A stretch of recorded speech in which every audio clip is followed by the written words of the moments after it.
Olá, eu sou a Teresa Amar Ribeiro e está a ouvir o Economia Dia a Dia, o podcast que lhe dá respostas simples e resumidas para os principais temas da economia nacional e internacional. Todos os sábados lançamos um episódio que explora um tema económico em destaque durante a semana. Neste episódio falamos da Web Summit, considerada a maior cimeira tecnológica da Europa, que aconteceu aqui em Lisboa desde esta segunda a quinta-feira. A edição ficou marcada não só pela ausência de grandes empresas, mas também pela ausência dos principais responsáveis da política portuguesa. A 8ª edição recebeu mais de 70 mil participantes de 153 países diferentes. António Costa Silva, o Ministro da Economia, considerou que a Web Summit 2023 foi um enorme sucesso, mas o seu discurso de encerramento da cimeira ficou marcado pela crise política, ao deixar uma mensagem de confiança aos investidores. Vamos ouvi-lo. Today, Portugal is under a political crisis, but it is a very stable country. Nobody in the country is above the law. The country is ruled by law. We have a very consolidated democratic system. We will find our way for the future. I would like to mention to all investors that we are a safe country. The two major parties that rule the country in democratic time, both of them share the vision of a pro-European vision, a vision in favor of the market economy. They share a vision of attraction of foreign investment. O Ministro da Economia disse que hoje Portugal vive uma crise política, mas é um país muito estável. Ninguém no país está acima da lei, o país é regido pelo direito. Temos um sistema democrático bem consolidado e encontraremos a nossa via rumo ao futuro. Acrescentou, dirigindo-se aos investidores, que somos um país seguro. Qualquer dos dois principais partidos que governam o país na era democrática partilha uma visão pró-europeia, uma visão que favorece a economia de mercado e uma visão de atração de investimento estrangeiro. Para falar sobre a Web Summit, convidamos o jornalista Miguel Prado, que se junta a nós à distância. Olá, Miguel. Olá, Teresa.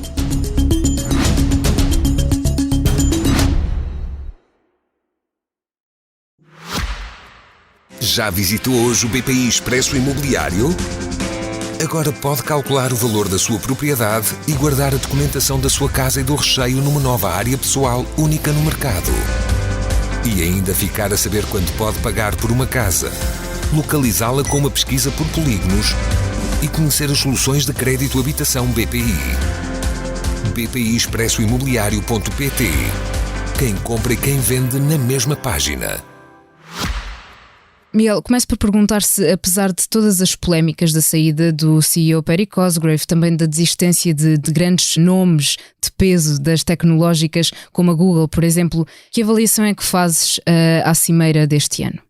Eu acho que foi uma Web Summit com menos interesse do que as anteriores edições, sobretudo pela ausência de oradores de topo, CEOs de grandes empresas, líderes políticos de relevância mundial. E se nos anos anteriores nós tivemos um conjunto de estrelas que de facto tornaram apelativos os programas das anteriores edições, nesta edição creio que o cartaz foi bastante mais desinteressante.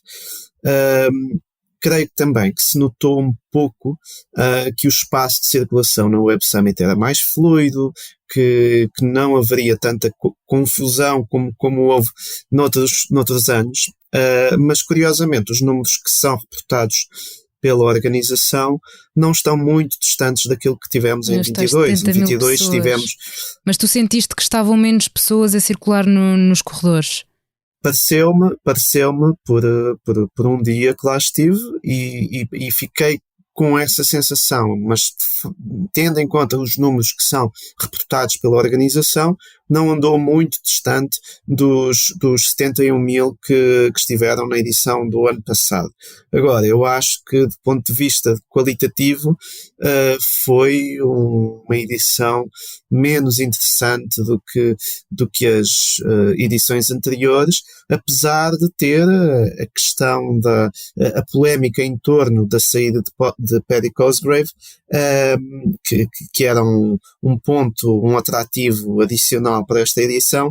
A verdade é que não tivemos as cabeças pensantes que tivemos noutras edições para tornar as conferências mais apelativas. E consegues destacar alguma empresa ou debate a que tenhas assistido ou tenhas acompanhado mesmo que à distância? Sei que, por exemplo, a empresa brasileira Inspira ganhou a competição de startups, mas consegues-me dar algum nome, algum debate? Não, acho que eu devo dizer que me foquei nos painéis relacionados com a área da energia, embora tenha lido também sobre as declarações do presidente da Alibaba, que é um gigante de comércio digital a nível mundial. Acho que houve temas nesta edição que eu achei interessantes e importantes de discutir. Um deles, a inteligência artificial, que de facto foi uma nota dominante mesmo noutros painéis laterais de várias áreas de negócio que enfatizaram a importância da inteligência artificial no desenvolvimento dos seus negócios. Foi um dos temas centrais deste ano. Eu acho que esse foi um dos pontos de interesse desta edição. Por outro lado, outro ponto de interesse tem a ver com os modelos de financiamento das startups. Onde é que está o dinheiro? Como é que se financia? Os unicórnios ainda estão vivos e recomendam, só nem por isso. E eu acho que a edição deste ano continuou a ter alguns pontos de interesse, sim, alguns debates, mas de facto, e repetindo-me, continuaram a faltar líderes de topo a nível global para nos trazerem as suas perspectivas sobre estes vários temas em debate. Miguel, seguimos aí por um ponto em que estavas a falar os unicórnios que perderam alguma relevância e também, dada a instabilidade económica e geopolítica, a fonte de capital de risco para startups está mais reduzida. O que é que isto significa, Miguel, e que mudanças é que estão efetivamente a acontecer neste mercado das startups? Tanto quanto percebo, as startups tiveram um boom de crescimento, de valorização, com a vaga de unicórnios que foram surgindo, isto é, empresas com avaliações superiores a $1.000 milhões. Parece que esse encanto dos unicórnios, entretanto, se desvaneceu e que não só as empresas têm tido mais alguma dificuldade adicional em fazer rondas de investimento e em conseguir valorizações tão elevadas como tinham ainda há poucos anos, como também parece estar a haver da parte da comunidade de investidores e do capital de risco uma reavaliação do que importa e de como investem nas empresas. O que é que está a mudar efetivamente? Há alguma... Há o desafio da liquidez e de haver capital disponível para investir. Vale a pena lembrar que, num contexto de subida das taxas de juro, as opções de quem investe também voltam a considerar outras soluções de investimento de rendimento fixo, como depósitos. E, portanto, com as taxas de juros mais altas, isso pode eventualmente criar aqui uma alteração na alocação de capital pelo mundo fora. Por outro lado,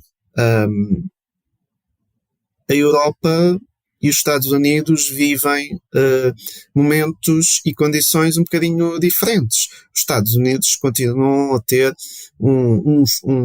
a ser um espaço privilegiado de inovação, de empreendedorismo, e por isso muitas das empresas e das ideias inovadoras que nasceram na Europa e que têm nascido na Europa acabam por ir buscar capital aos Estados Unidos, ou têm ido buscar capital aos Estados Unidos. E isso cria desafios para a Europa, para tentar reter as empresas, o talento e as ideias no seu próprio espaço. Do ponto de vista de financiamento, os investidores estarão a reequacionar como avaliam as empresas, o que é realmente importante considerar. Será o potencial de crescimento. É evidente que isso tem sempre de estar implícito nas avaliações que são feitas, mas também a capacidade real das empresas de gerarem receita. E, portanto, a capacidade que uma startup tem de, com um produto ou com uma ideia, efetivamente já gerar receita, volume de negócios, que possa tornar aquela história de empresa mais sólida, parece contar mais, ou começar a contar cada vez mais para quem tem de investir. E é essa diferença que agora se chama de centauros. O nosso colega Pedro Carreira Garcia escreveu que os unicórnios estão a desaparecer, mas estão a ser substituídos pelos centauros. São essas características que mudam esta denominação, digamos assim?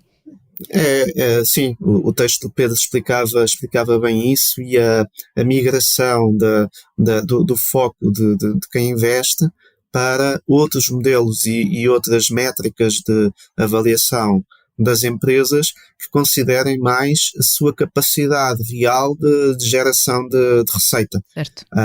E isso pode... E se calhar não tanto aquela ânsia na conquista rápida de clientes como era feito nos unicórnios. Não, é evidente que os unicórnios, ou qualquer empresa que atinja uma valorização muito elevada, tem a necessidade de depois provar aos investidores, claro, que fizeram bem em investir o seu dinheiro. Agora, nós temos tido alguns exemplos de unicórnios ou empresas com esse estatuto que depois demoram muito tempo a conseguir provar a ideia e a viabilidade do seu negócio, ou até que são confrontadas com uma desvalorização real do seu negócio, com uma descida dos resultados, portanto, acabando por sacrificar o dinheiro que os investidores lá meteram. Por isso, esses receios é natural que se traduzam agora na comunidade de investidores numa perspectiva ou numa análise um pouco mais ponderada sobre quanto vale uma empresa e o que é que eu lá devo meter enquanto investidor, que risco é que eu estou disposto a correr. Miguel, Portugal ainda não demonstrou interesse em participar no mega fundo europeu para fixar startups, e disse ao Expresso o vice-presidente do Banco Europeu de Investimento, Ricardo Mourinho Félix. Quais é que são as razões para Portugal estar de fora? É um pouco difícil de responder, porque só o governo é que poderá esclarecer em relação a isso. Eu consigo perceber que existem outras formas de captar investimento e capital para as empresas. E a verdade é que tem havido alguns esforços para apoiar startups em Portugal, e existem alguns instrumentos à disposição.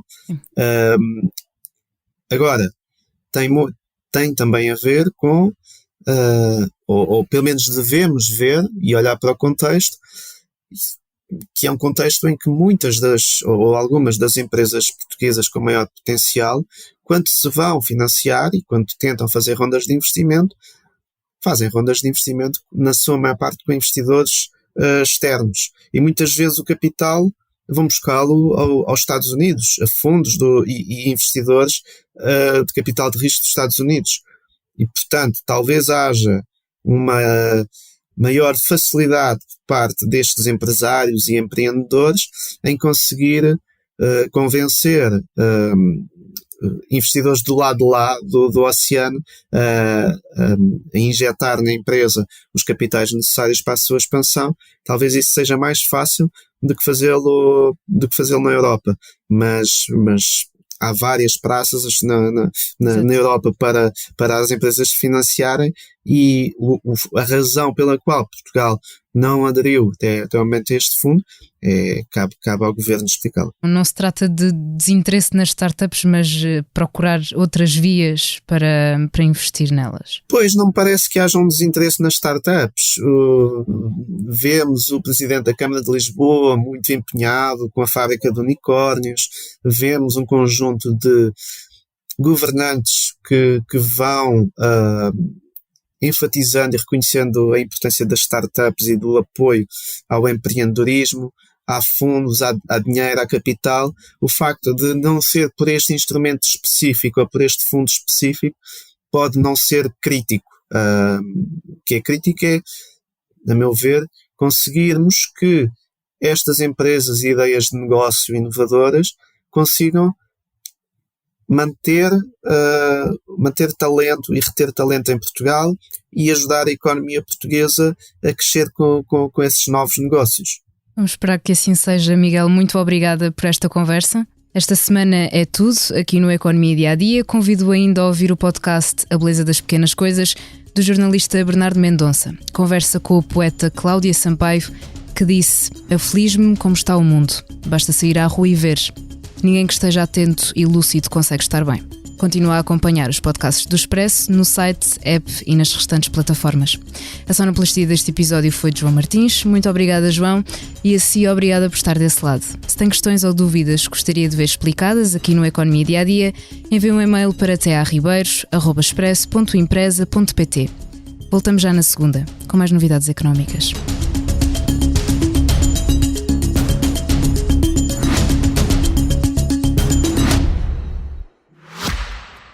Já visitou hoje o BPI Expresso Imobiliário?